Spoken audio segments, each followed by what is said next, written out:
Another day, another basketball stories na naman ang pagkikwentuhan natin. At ngayon nga, ang balitang umangat na nga daw pong muli ang Los Angeles Lakers.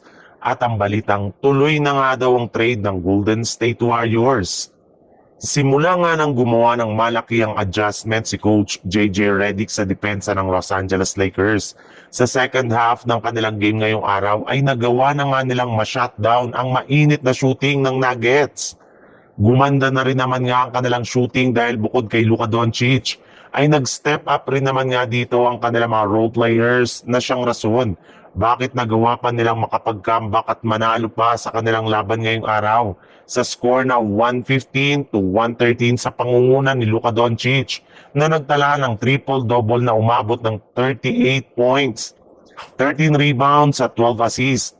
At dahil nga sa panalong ito ng Lakers ay umangat na nga silang muli sa ika-5th seed sa standing ng Western Conference. Sa record nila ng 26 wins at 16 losses.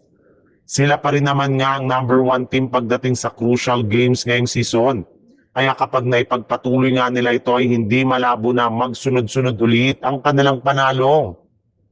Sa ibang balita naman, kagaya nga ng inaasahan, matapos nga na mawala si Jimmy Butler sa lineup ng Golden State Warriors, matapos siyang magtamo ng season-ending ACL injury ay natambakan na nga sila ng Toronto Raptors sa kanilang game ngayong araw.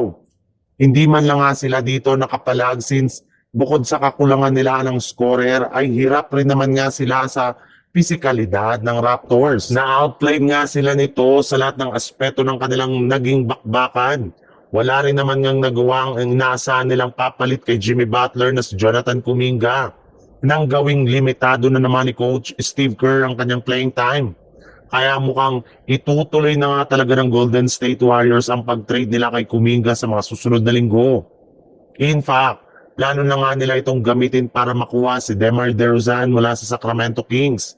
Since nga nawala ng Golden State Warriors ng scorer, ay balak nga nilang kumuha ng bago sa trade market.